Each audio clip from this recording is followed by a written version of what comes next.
Hello and welcome to the If We Knew Then podcast. I'm Lori Saux. And I'm Lori Saux. And today we're joined again by Dr. Brian Skotko, the director of the Down Syndrome program at Mass General Hospital. Today we talk about Alzheimer's, how it impacts us in our community, and preventive measures we can take. Welcome, Dr. Brian Skotko. Hello, Brian. Hi, good morning. Hi, Lori. Hi, Stephen. Great to see you again. Good to see you too. I mean, it's so great having you. It's It always really is. wonderful to my see gosh. you. I really look forward to our conversations. They're so rich. And thank you before we get started for posting and reposting on Twitter. It's just been so fun to kind of get the information out there. You guys are just so great. We're trying, that we try to do Facebook, Twitter, Instagram, and you do what you can, right? But we're so happy you're becoming like a regular guest. I love this. I love our conversations because I feel like they have all the information that we wanted, that we continue to want, and that it's nice to be able to make it available to people. Well, you know this, but your word is getting out there because people now email me. I get emails all the time, but they say, I heard you on this podcast, if we knew that. And so it's out there. So together we're really getting the info out there. So thank you for giving this medium. Oh, great. And I have to tell you, I ordered your book for Sophia and she's reading it, but I'm reading it as well, like in tandem with her. And that book, I think, should be given to every new family. I think that book should be in every school library for people because it has all the information. It has all the answers to questions that I have, and she's really enjoying getting, she's making notes of questions she's going to ask you. Fantastic. Oh, I can't wait for that one. That one's going to be a real fun interview. Yeah. So should we get started? Yeah. This episode's about Alzheimer's and the way it impacts the Down syndrome community. And I wasn't aware of the percentages of adults with Down syndrome that do end up getting Alzheimer's or some kind of dementia. And we just thought you were the person to have on to talk about and to get some answers. Stephen, I'm so glad we're able to talk about this topic because sometimes we don't want in our community to talk about difficult news, but it's important to talk about the realities because together we need to support families who have a loved one struggling with Alzheimer's disease. But I also hope we could talk today about proactive steps that parents who have younger ones with Down syndrome could take to hopefully prevent Alzheimer's disease from becoming a part of their child's reality. Just the awareness of Alzheimer's in general and in all communities, to have the information and support out there, I think that's good for everyone. I know families whose loved ones have had Alzheimer's, and I know it's a very challenging path. And I think that's why we tend to shy away from having the conversation. But I think you're absolutely right. With knowledge is power, right? It gives us the ability and empowers us to make changes and be prepared. It's so true. And we know that there's a lot of misinformation that's on the web or kind of spread. So I always feel it's important to start with the reality, as uncomfortable as the facts might be. We don't have any true documented cases of people with Down syndrome developing Alzheimer's before the age of 35. But after the age of 35, people with Down syndrome are more likely to develop Alzheimer's at a faster pace than their neurotypically developing peers. And while we don't have perfect statistics, roughly around 40% of people with Down syndrome starting at the age of 40 will start to exhibit early signs of dementia related to Alzheimer's, and about 50% by the age of 50. That rises to about 60% by age 60. Now, what is in those numbers is not everyone with Down syndrome will develop dementia related to Alzheimer's. And the big question that scientists still do not understand is why? Why some but not others? And we could start to untangle a little bit of that, but I wanted to start with those numbers because they are our realities. And those listeners who have an adult loved one with Down syndrome who does have Alzheimer's disease, I want all of them to know you are not alone. There is a community to support you. There are resources to support you. And this is a life journey, and the Down syndrome community can and will continue to take that life journey with you and your loved one with Down syndrome. Now, these numbers are numbers that are probably you're accessing just generally through the medical community, but what are you seeing? Are you seeing similar numbers in your hospital and your clinic? In our clinic at Massachusetts General Hospital, we see all ages of people with Down syndrome, from prenatal consults to infants to children and adolescents to adults and seniors with Down syndrome. And yes, certainly as individuals with Down syndrome get older in the 40s and 50s, we start to see an increased early onset of Alzheimer's disease and dementia in our loved ones with Down syndrome. It's important to note that in our population of loved ones with Down syndrome, the signs and symptoms of Alzheimer's don't necessarily present as they do in the typical population. So you think of your grandfather or your grandmother whose first signs is forgetfulness or first signs is memory loss. For someone with Down syndrome, typically the first signs will be a change in behavior, something that is different from routine. And unfortunately, sometimes seizures could precede Alzheimer's disease at an older age. So someone with Down syndrome who has a routine, an adult, let's say 40-year-old, that brings them comfort and all of a sudden doesn't like that routine or is getting anxious or getting upset or really starting to have behavioral changes, sometimes those are the early symptoms. And it's important to be able to access healthcare professionals who know how to distinguish Alzheimer's disease in someone with Down syndrome, because a diagnosis is important, because then we could get access to the right support systems and resources and the right workup be there. I was just going to ask you, what are the signs that people could look for? We usually have this where as you're talking, I think of the question and you answer it for me. But let me jump on that, because those signs that I mentioned could be common signs that are not Alzheimer's disease. So another challenge we have in our community is diagnostic overshadowing, which means, oh yeah, neurologists will say, you have an adult with Down syndrome, they're having issues, it must be early Alzheimer's, it must be early Alzheimer's. When in fact, it has nothing to do with Alzheimer's. It might be obstructive sleep apnea. It might be thyroid being low. It might be other conditions that are low. So people with Down syndrome, because we don't have a blood test that says, yes, this is Alzheimer's, it is imperative that we as a medical community make sure we look for all other diagnoses that are treatable that might masquerade with the same symptoms.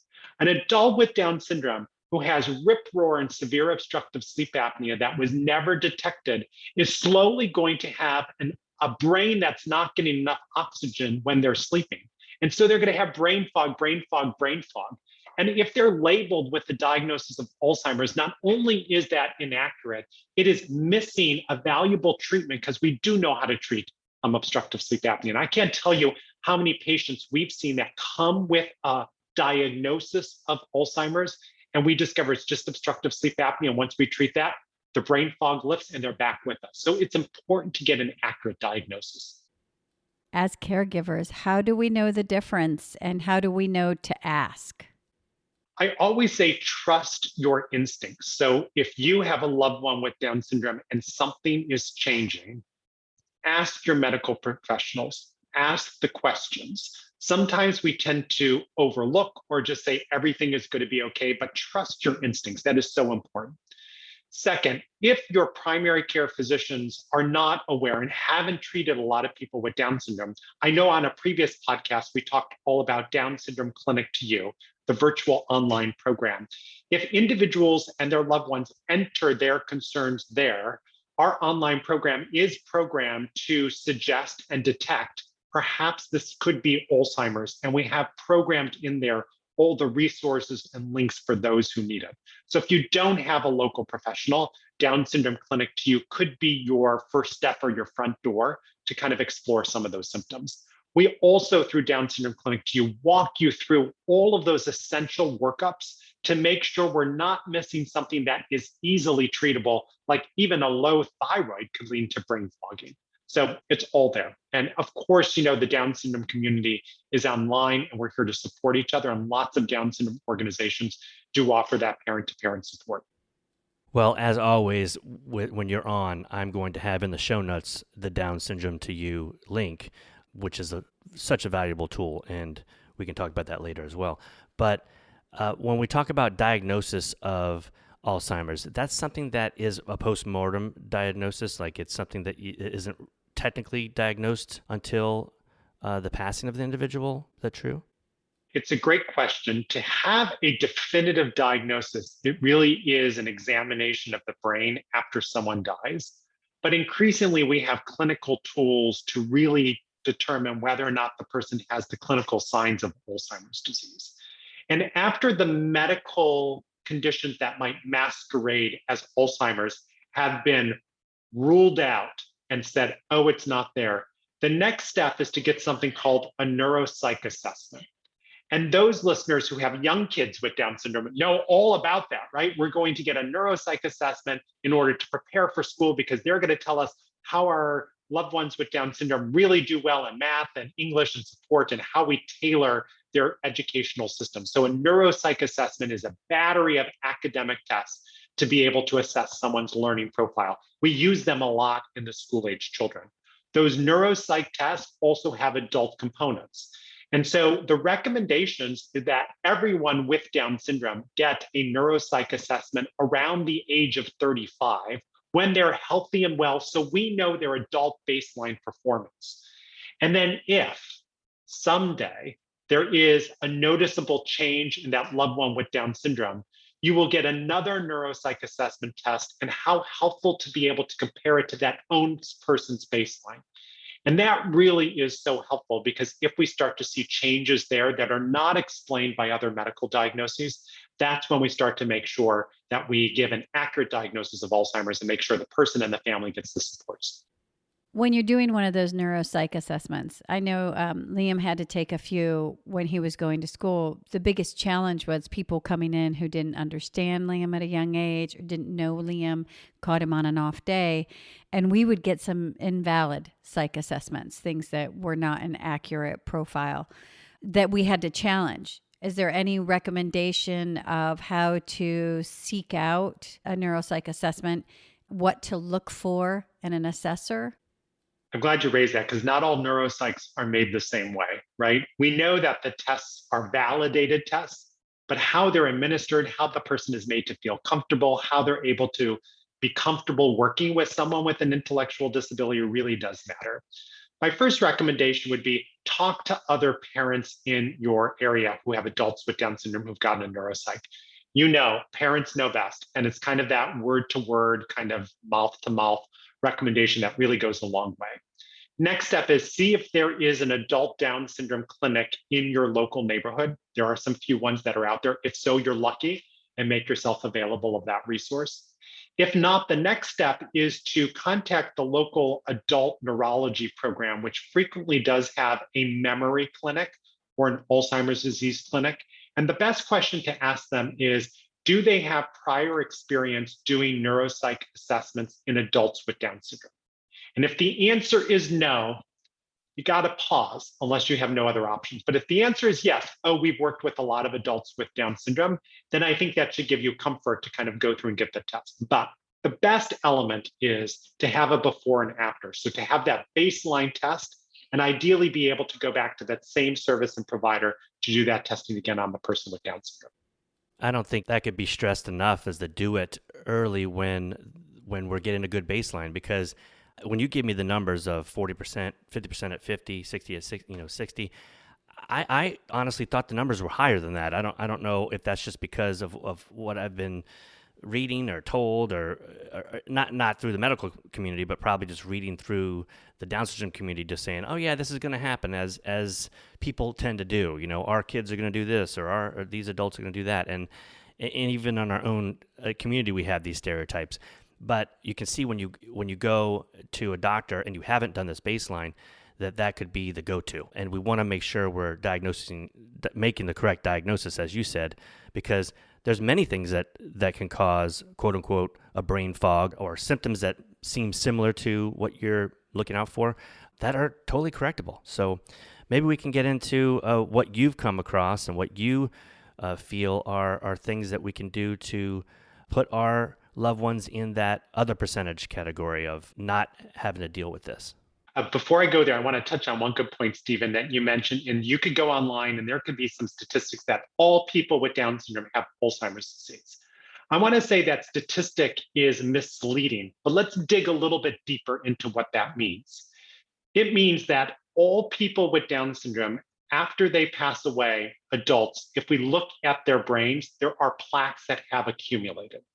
And we know that plaques are one of the signs that we believe lead to Alzheimer's disease. So it is true that nearly all adults with Down syndrome have plaque accumulation in their brain. But what is not true is people who have plaque accumulation in their brain, not all of them have any symptoms of dementia or diagnosis. So the statistic, everyone with Down syndrome has pathological changes of Alzheimer's. Okay, that's true on the basic brain level. But what really matters to families and to clinicians are whether there are signs and symptoms. And those numbers are nearly half, as you point out.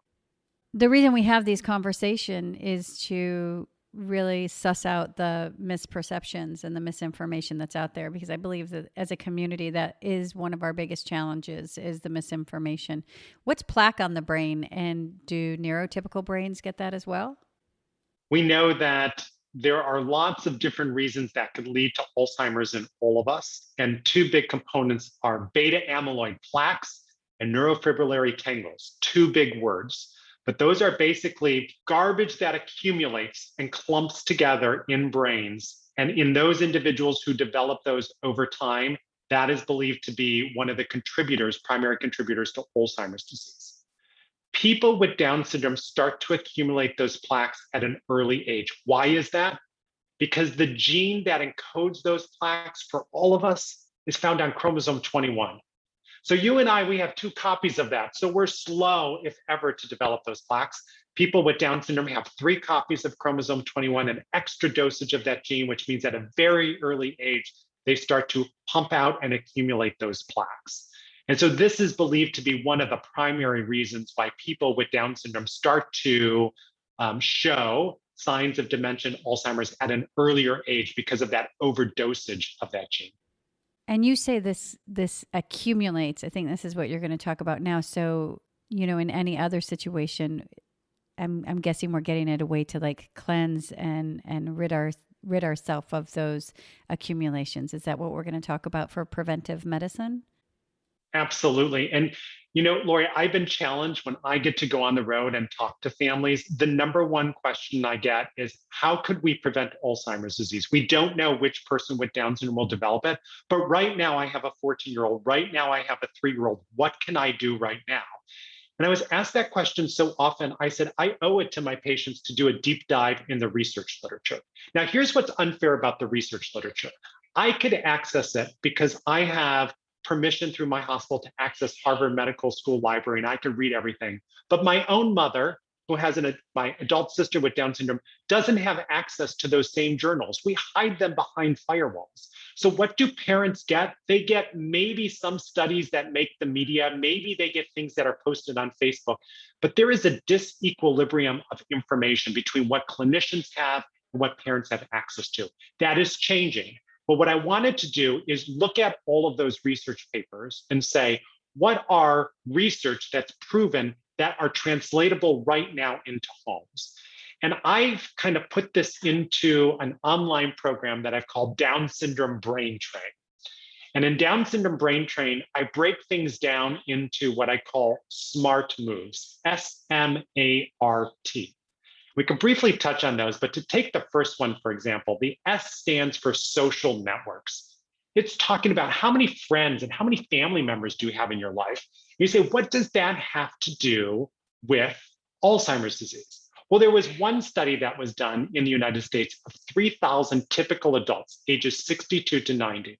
And it showed that in these neurotypical adults, those adults that had fewer friends and smaller network sizes we're at a higher chance of developing Alzheimer's disease. Why is that? Researchers are still trying to determine this, but somehow having friends and having family ask us questions challenges our brains, keeps our brain active, keeps our brain healthy. Now let's apply this to people with Down syndrome, because we know that for the neurotypical population, friendship, lots of network dense size is important. Let's talk about people with Down syndrome. What happens as they get older? Their friends started moving away from college. Maybe they have less transportation opportunities to stay in touch with people with Down syndrome. Maybe when they're with people, they are the ones who kind of stand by and what I call the listeners in a group, but they're not the actively engaged group. So we really need to dose friendship as though it's medicine. One is fun. People need friends and makes a difference. But the research is clear. For the neurotypical population, we need to have friends that protect us, and we actively need to think about it and help support it for our loved ones with Down syndrome. So I'm going to start on the S right there, and that comes back to inclusion, one of our favorite topics. I think that starts with getting our loved ones in an inclusive environment, starting right from go in school, because they'll get. I think it's part of it is, we can see after the pandemic, neurotypical, like myself, going into a grocery store and the small talk and having to relearn that. I mean, I think everybody in the world right now can understand what that feels like to not have an inclusive environment. I think the pandemic is if anybody has any questions, if you're going into an IEP, or let's talk about the reaction that we've had to the neurotypical population, how we need to socialize them, how we need to get supports, how we're making these extra strides to create opportunities for them. So that's what we're going to start at, is that socialization, its importance for the development of the brain in other ways. Couldn't agree more. Educational and social inclusion is medicine. It is a preventive action we must give to people with Down syndrome for all the benefits you described, but also, I'm now adding to the list, to potentially prevent and stave off Alzheimer's. It is that serious. Yeah. Okay, so what's M? M is move. Move, exercise. I'm going to get all neuro on us, right? So let's go deep into the brain. We have these plaques that accumulate, but our body has a special neuron that will clean it up. It's called the glial cell. And glial cells right now, hopefully in our brains right now, are cleaning up any debris. They make sure it's not there. But as we get older, those glial cells get tired, they get exhausted, and they stop working. And that's when the garbage accumulates. What will reactivate glial cells? We know definitively: exercise. There were 59 studies done between 1947 and 2009 shows that typical adults who get more physical activity are less likely statistically to develop Alzheimer's disease. And we even have it down to the neurological level, where the glial cells get stimulated by that exercise, and exercise starts to then make them active and clean up the brain. Now, we have guidelines for how much exercise all of us should be getting, and people with Down syndrome are no different. If anything, I would argue they need more exercise than their neurotypical counterparts because of this Alzheimer's load. But every study we do and we look at, and even in our own clinic, less than 1% of people with Down syndrome are meeting even the basic minimal guidelines for the amount of exercise that they should be given, according to the American Heart Association. If we know that exercise is medicine and exercise can activate those blood cells and those glial cells, then we should be making sure that people with Down syndrome take that every day as much as they take their thyroid medicine. Exercise is so important. What's the basic guideline? The basic guideline is that if you have a loved one 6 to 17, they should be getting at least 60 minutes per day of moderate to vigorous intensive activity. And if you have someone who is an adult, they need at least 150 minutes per week of moderate aerobic activity, or 75 minutes per week of vigorous aerobic activity. Now let's talk about Special Olympics. I love Special Olympics. My sister with Down syndrome loves their activities, and I'm so grateful for all of the benefits it brings. But for many Special Olympics, let's take my sister's basketball practice. She gets there, she's activating the S of SMART. She's socializing, she's getting together, etc. But of the 60 minutes she's there, if we're going to be generous, maybe she breaks a sweat, maybe for like 5 minutes out of those 60 minutes while she's waiting. Let's not fool ourselves. That is not moderate to vigorous activity. What is moderate? You need to be doing biking. You need to be shooting baskets all the time. You need to have brisk walking, right? Vigorous activity is running, laps, aerobic dancing, Zumba, cycling fast, jumping rope, soccer games, basketball games, moving. Most people with Down syndrome don't even get to moderate intensive aerobic activities, and it just needs to be ingrained into their fabric at an early age to know that this is who they are and this is keeping them healthy. Brian, I think that has to do with the misperception of the limits that are on our children. Starting right off the bat with the first thing we hear is low tone. without knowing or it even being explained to us in a real, honest way. We're not given the opportunities to see our children with equality as far as physical help. Now, I understand that there are some health conditions which may put a limit, which we can talk about how to approach physical fitness on that realm. But I think that does come from the misperception that of our child's ability, for the lack of inclusion. When it is participating in a game, they're usually given the role as a helper or some kind of token. And so I think that's the conversation that needs to change, is that, when Sophia was in second grade, she didn't know all the rules of the game. And yeah, it was a little awkward and some kids could be a little rough or bullying, telling her to learn the rules, but she was still given the opportunity to play. And I think that with our kids, they don't know the rule, they don't play. And nobody wants to breach that line and give them the same learning curve as their neurotypical peers.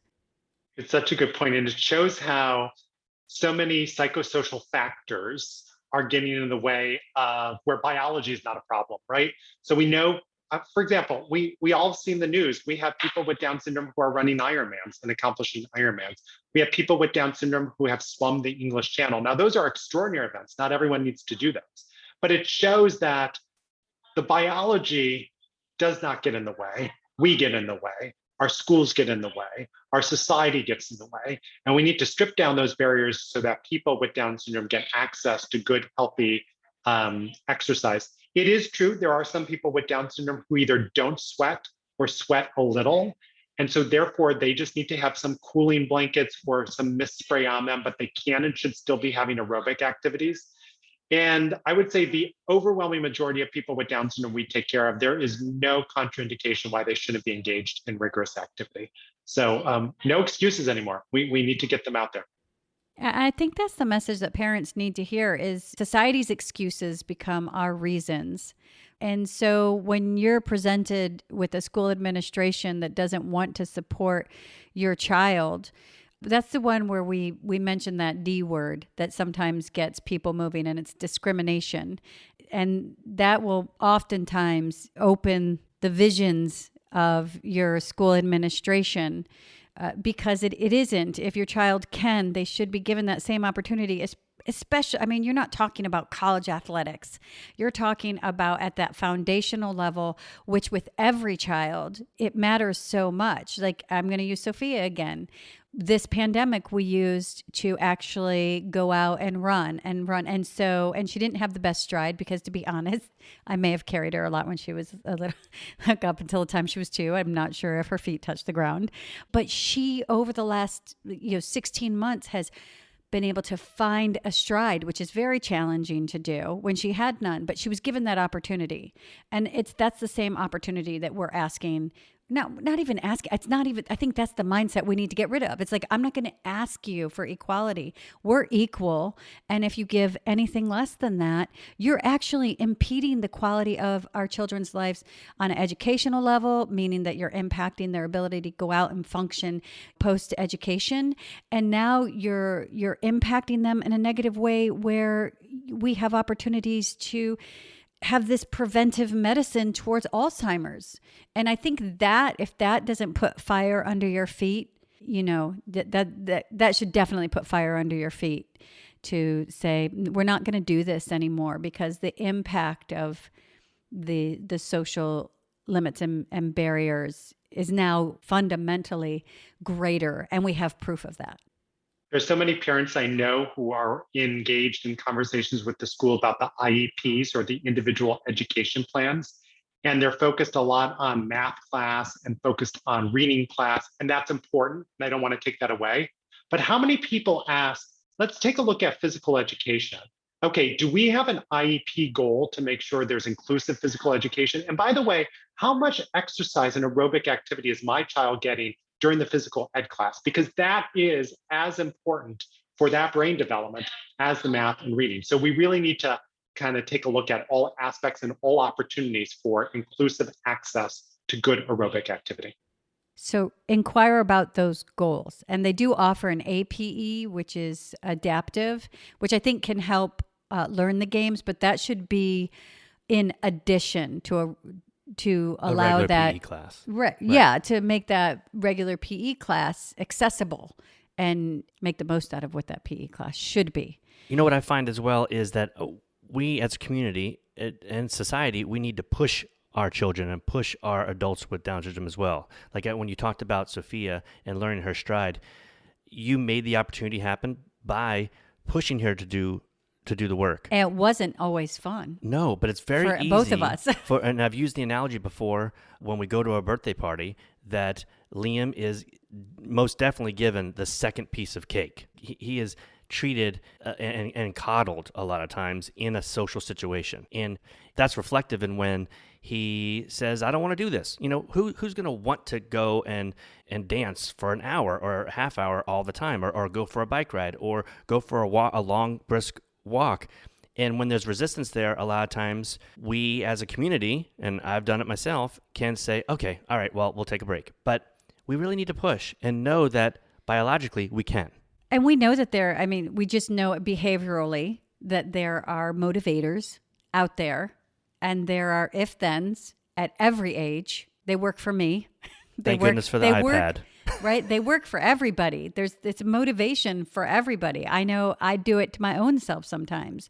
And so it's time to get past our excuses because it's so important. You know, and it's about finding that motivator and what makes it fun. So what we're all not saying is everyone with Down syndrome needs to be a runner, because if it's not fun, it's never going to stick, right? And my colleague, Dr. Nicholas Oreskovich, actually did a study where he asked people with Down syndrome and their families, what would be your preferred mechanism of exercise? And probably not surprising to a lot of listeners, it's aerobic dance. So people with Down syndrome have a great rhythm. They love to dance. And you know what? Zumba classes are really fun, and those qualify as aerobic activity. So I have seen a lot of my patients with Down syndrome really find a great Zumba class. And therefore, it doesn't become a chore, but that exercise is a byproduct of having fun. So really kind of working with your loved one with Down syndrome, identifying what do they like, and really trying to kind of build in that exercise. But we just can't sit back and say nothing works. Something has to work. And when we're looking for the class, whatever that class is, let's try to make it an inclusive class. Let's work our hardest to find a gym or a dance studio and just enroll our kids without having that precursor as we need to validate their existence in that class. And if there seems to be a problem where that institution doesn't want to be inclusive, then you deal with that. But I think for the most part, you're going to find that inclusion is pretty cool right now, and people want to embrace that. A, did we do A? So we did A. S, which is socialize and move. A, I call activate the brain. So just as much as our muscles need exercise, our brain needs activities. What does this mean? There was a study of nearly 3,000 adults ages 65 and older in the United States. None of them had Alzheimer's disease, and they were all, quote, neurotypically developing individuals. And those who had access to brain games or memory games showed immediate improvement on their cognitive abilities, which persisted for 10 years, more and above their neurotypical counterparts. So you hear about doing crossword puzzles or keeping your brain active. It is so true. Your brain is an organ that needs to be active. After people with Down syndrome, typically after the age of 22, graduate from school, how much are we keeping their brain active? Is their job challenging? Are we doing the equivalent of brain exercises? So in my program online, I have lots of different examples of how we could kind of stimulate the brain at low cost, fun games that can be done around the house. And it doesn't need to cost a lot. You know, classically, you think about those memory games where you kind of flip cards and match it. That's fun to play. Even if you have change in your pocket, you could take it out and you could have 4 coins in front of you, heads up, heads down, have the person look, have them turn around, mess them all up and see if they could replace it in the order that it is.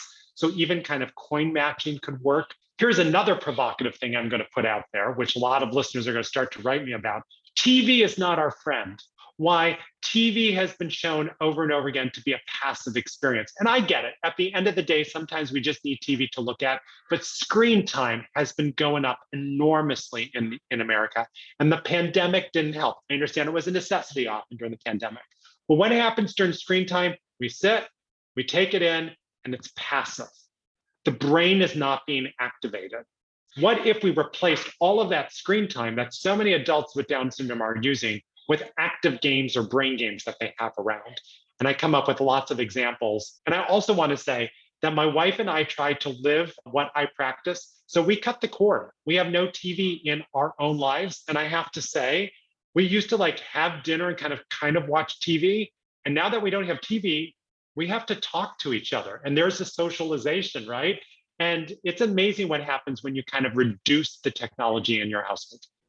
Wow, we thought we were doing something when we just went down to one TV in the den. I do think also that when you talked about the matching game, I think of that as such a great go-to for Liam. It's something that he really engages with those cards, and it's exciting because the cards he likes cards to begin with, but the cards can have these really fun images on it, and it's a really fun game for everyone. Now, would board games be challenging for your brain? I think any game that says strategy, you need to think about it. I love board games. Like, what amazing. You have socialization, you're playing something, you have to think about something, and you're not just watching, The Sound of Music for the 50th time on DVD, right? And so again, just trying to replace some of those activities at an early age. Again, think of it as exercise for the brain. And this is where we could bring in siblings. This is where we could bring in friends. Moms and dads don't have to do it all the time. There are so many kind of fun ways and free ways to be able to make things exciting. One thing, I call it the junk game, and that is you look on your desk and you say, oh, I got a stapler, I got a pencil, I got this, I got all this junk on my desk.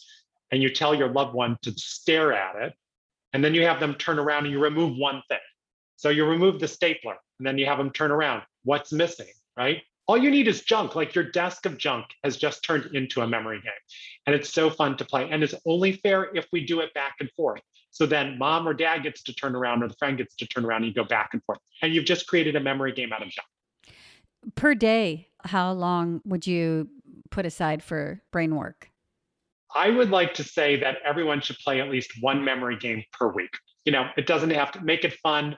They're games just to get it in there. But many of these are just so easy to do, just to kind of incorporate here or there while mom or dad is maybe getting dinner ready. Why not just kind of play a word chaining game or a memory game or have the siblings kind of do things together? So less than making it a defined activity, incorporating it into life, I think is really important. But let's not forget, because it's really important, especially as people graduate from school and don't have that constant academic stimulation that our classrooms afford. So this isn't something that we're saying put 30 minutes aside every day, though that would probably be good. This is just something that let's start incorporating ways to activate that part of our brain. Is reading a good brain activator? I'm so glad you bring that up. I have a whole section on reading. Reading is so marvelous because you have to imagine and you could talk about it and it could be stimulating, etc. But let's talk about what happened to our books over time. When we were all growing up, we had the paper books, right, with just words on there and pictures. And so we had to flip the pages, we had to engage, and we had to think about it. We had to talk about it with our parents, right? Now you have things on iPad where the thing reads it for yourself. You have birds coming in, it's animated. What did we turn those books into? TV, right? So we need to, whenever possible, go retro and choose books that are printed or stripped of animation, because it's there that you get actively involved. And I like to say everyone with Down syndrome should be doing at least 5 minutes of reading every day with a peer or a partner. So you kind of have that back and forth, you have that friendship, you have that challenging. Reading is just such a healthy activity for our brains.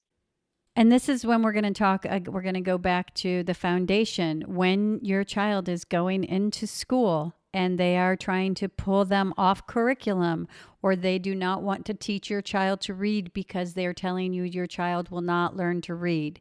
Your child will not learn to read if you do not teach your child to read. Oh yeah, I don't know if we've ever stated strongly enough that Liam reads. And he had a speech therapy this week, and the woman was, sorry to cut you off, but the woman was saying, she was going through, and he's a visual learner. So I said, he works best if you present a sentence so he can read it. And she goes, oh, does he recognize letters? And I said, no, he reads. And she was like, oh, she's a great therapist. It was such a window into her expectation of someone with Down syndrome is to not be able to read. So if there's a myth out there that people with Down syndrome probably won't read, then just squash that myth and you just push and keep going because it'll happen. Yeah, they will only not read if you do not teach them to read. We have to set expectations high, because if we don't, then we're just sacrificing so much potential in our loved ones with Down syndrome. One thing I hear often is as individuals advance chronological age, they're not able to find print books or books that are on topics that they enjoy at their reading level. So I want to throw out a great website, and we can put in the show notes, for example, tarheelreader.org. So Tar Heel, just like from UNC, TARHEEL, reader.org. So my colleagues who are professors in literacy, Dave Copenhaver and Karen Erickson, are in the firm belief that everyone has the dignity to read, everyone should have access to read. And what they do is in this portal, you get free books that are user kind of deposited on topics that are age appropriate where you are, but at a reading level that you can engage. So if you have a loved one with Down syndrome who, let's say they're still at the third grade reading level, but they love soccer, they could read a book all about soccer, but it's going to use the vocabulary that they can understand. So I love the fact that we now have this opportunity to make sure that content could be chronologically age appropriate while we're still matching the developmental reading age. I think that's important. I don't mean to be overzealous and your child will learn to read. The reason why I'm so passionate about that is I sat in so many meetings where I was told Liam will not learn to read, or they didn't want to teach him to read. And I completely acknowledge that everybody will have the level at which they read, but it will be their level and they will be able to read. And it's so empowering. A lot of the misperception of Down syndrome comes from the limits that were put on our children. And if you don't teach my child to read, that limits him. He cannot go out and get a job. He cannot function in an active way. You're taking his power away from him in his own life. And yes, absolutely. I have a different reading level than Stephen. Sophia has a different reading level. We all. So it's not just Down syndrome. And that's always my goal, is to just neutralize this bubble of limits and expectations that are put, that it would be anything other than a neurotypical experience is the same thing, except there's not such a flashlight just on them. So I have to say, I love your colleagues. Every colleague that you've ever brought to us, I love the fact that this opens the door of such opportunity, and that feeling of being able to pursue something you love and maybe not feeling like there's a limit because of your ability. I think that's good for every human being. And I'm glad it's reached into our community now. tarheelreader.org. We'll put the link in the show notes. Yeah. I wanted to ask you, because I know when you were talking about some of the games, is that what you mean when you say on your website, or is that the Skotko website with the different brain games and stuff that are accessible?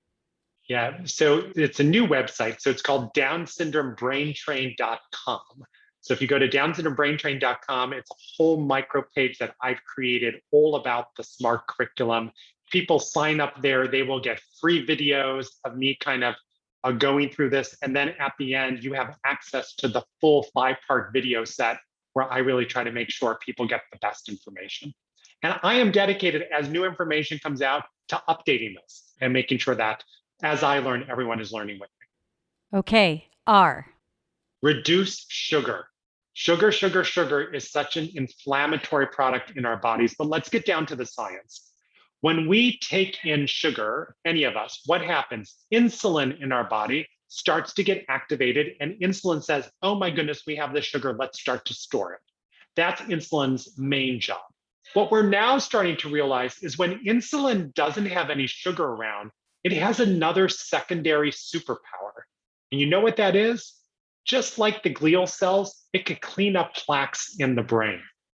So if we aren't using insulin to gobble up and do sugar, then left to its own devices, it could actually be a secondary cleanup mechanism in the brain. So why should we be overloading our loved ones with Down syndrome with sugar throughout the day, stealing away the superpower protectiveness of the insulin? Sugar is everywhere. And I can't tell you how hard it is as an American to really be careful about the amount of sugar we take in. The American Heart Association is very clear on how much sugar we should all be taking in. Adult women should have less than 25 grams of added sugar daily, and adult men should have less than 38 grams of added sugar daily. And people with Down syndrome, I would argue, should be even less given their load of Alzheimer's disease.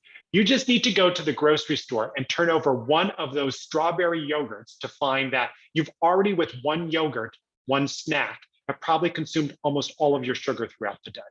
So I just challenge all listeners for a week to count up the added sugar that your loved one with Down syndrome is consuming. Don't beat yourself up because you're not alone. It's going to be reality, and try to work hard with a nutritionist to reduce that to what the American Heart Association recommends.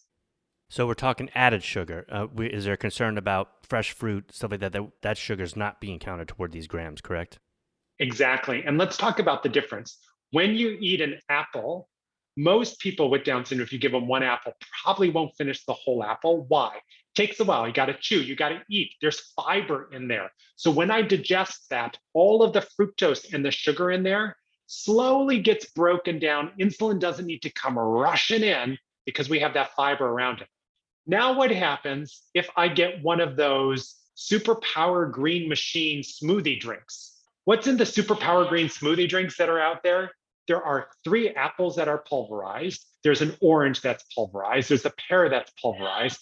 You take all of that, even though it's natural sugar, you've stripped out the fiber. It's though they ate 3 apples and 2 oranges, and they never would have consumed that in real life. So yes, we're talking about added sugar, but sometimes if we take things out of their natural orientation and pulverize them and repackage them, that could be just as dangerous. That's great to know. We're writing notes down. We are. We make fresh smoothies every morning. We might have to rethink some things. And you know what I want to say is the average American, when we go through our educational system, how much education do we get about nutrition, right? Where do we learn nutrition from? And when you think about our bodies being so important, like, isn't not nutrition a fundamental part of keeping all of us whole? And how unfair, we just kind of think we know nutrition. It's kind of like what our parents taught us, but where did they get that from? It therefore comes from advertising. Let's not even get into advertising and how that does it. So I'm here to say that a real gift every family could give themselves is to request an appointment with a nutritionist. There are licensed dietitians that are out there. And a good website to go to is eatright.org. So EAT, right, RIGHT.org. And there is a place where you can enter your zip code, and it will find all the licensed dietitians in your area and what insurance covers. And I usually say, as a family, you're quick to take your kids to the doctor when they have an ear infection, but this is even far more fundamental. Why not start to build and take a look at ways to just kind of tweak everyone's household dietary intake? I just realized we're very guilty of going, all right, reduce sugar, tea, what's next? But we do feel guilty because as parents, we're advocates, we're providers, we're all of these things. And then as parents of a child with Down syndrome, we're all of these things squared. With Sophia, there was that parent guilt if I didn't stay to watch the whole dance class or, if I ever stepped away. And it's so much more impacted with Liam, like if to say no. And so when you mention food, it can be medicine. If you think of everything that you eat as medicine, are you going to give yourself good medicine or bad medicine?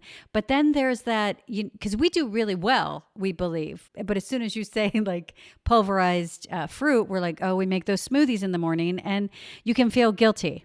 So instead of feeling guilty, no, you've done your best. But then with a greater knowledge, it's not like, rip up your whole diet. Just be mindful about it and make changes where you can. And it's just like if you're going to start an exercise program, if you throw away all your bad food and say, I'm going to work out 5 hours a day, it's not going to work. It's how do we make it a new habit? How do we create a new habit when it comes to eating? And how do we educate ourselves? And that's where Right. eatright.org can get us on the right path to get a nutritionist, and then also find out what our insurance will cover. Make it, affordable for everyone. So, And get rid of the other emotions. And when you go to the birthday party, you can then say a smaller sliver, or you can say, we don't eat sugar. And won't that blow the minds off of people with their perception of Down syndrome?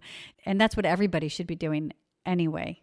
So just a pause to say, I don't want any of the listeners to beat themselves up. Being a parent is so hard, and parents do things out of love.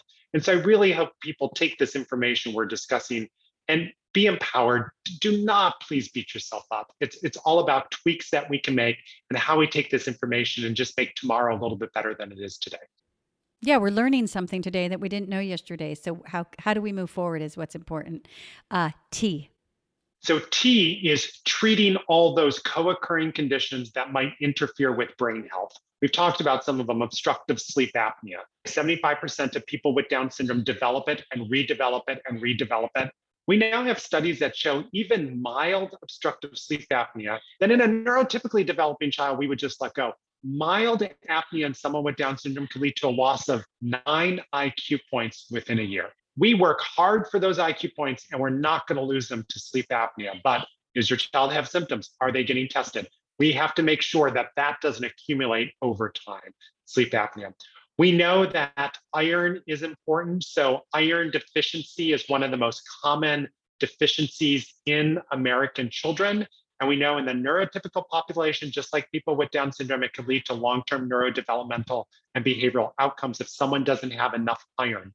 Your child or your loved one with Down syndrome on an annual basis should be getting their iron levels checked. And if their iron isn't past where it should be, it's working again with the dietitian to make sure that they have foods rich in iron.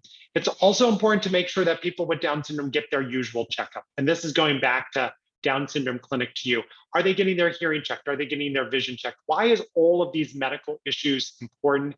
It's to make sure that we don't let biology get in the way to the extent we can. So when they are in school, they're able to absorb all the knowledge. When they're with their friends in the S, they're able to activate and be with their friends and socialize.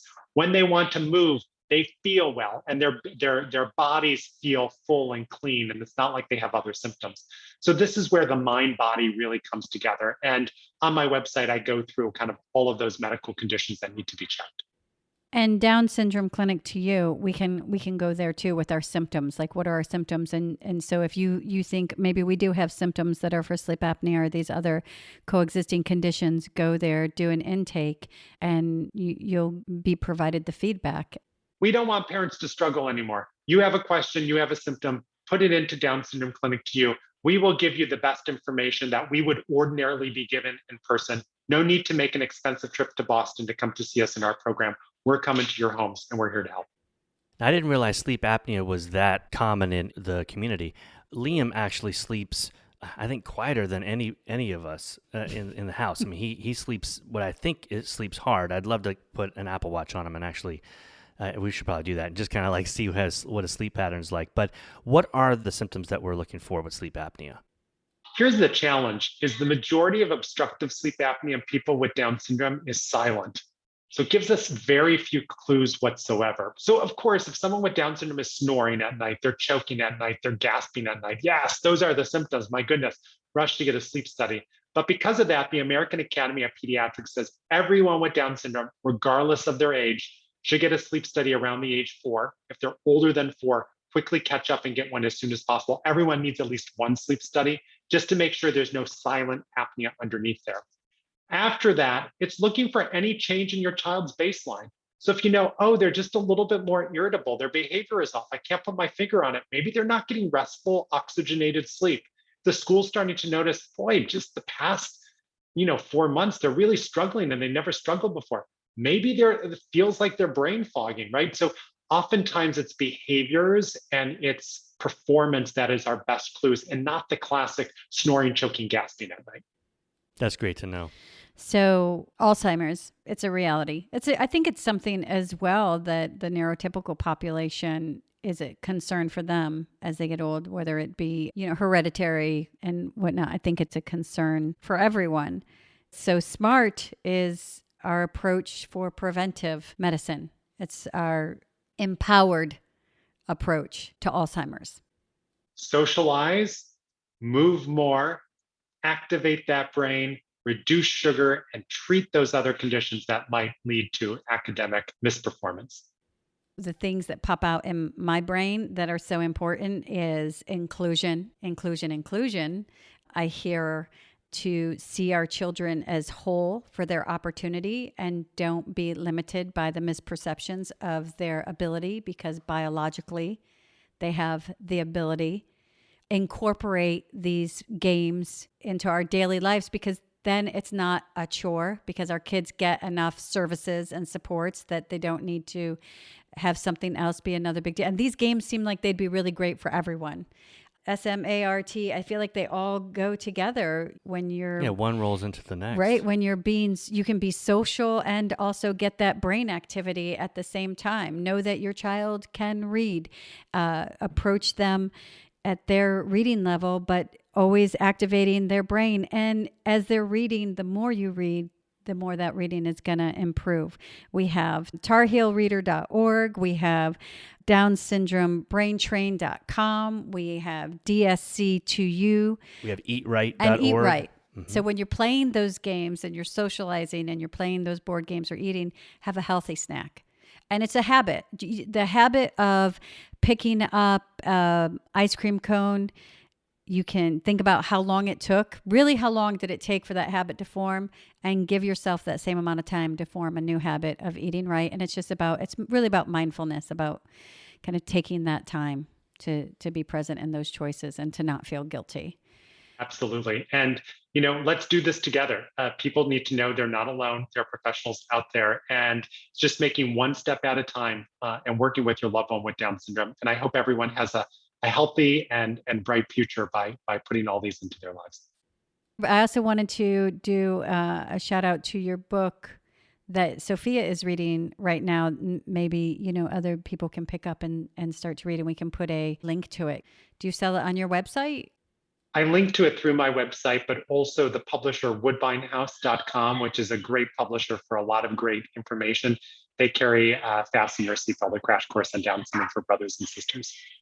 Fasten Your Seatbelts, like Crash Course for Down Syndrome, is actually a good read for anyone who wants to learn about Down syndrome. It really answers so many questions that I have.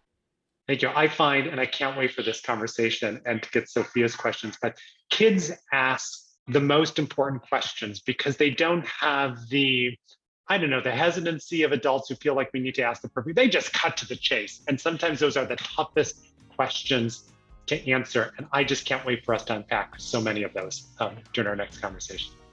Well, Dr. Brian, it is always a pleasure to have you on. You have such great information that we can share, and we're so happy to continue to have you on as a guest. And thank you. Yeah, thank you for your time today and for all the great things and the resources that you and your colleagues provide for our community.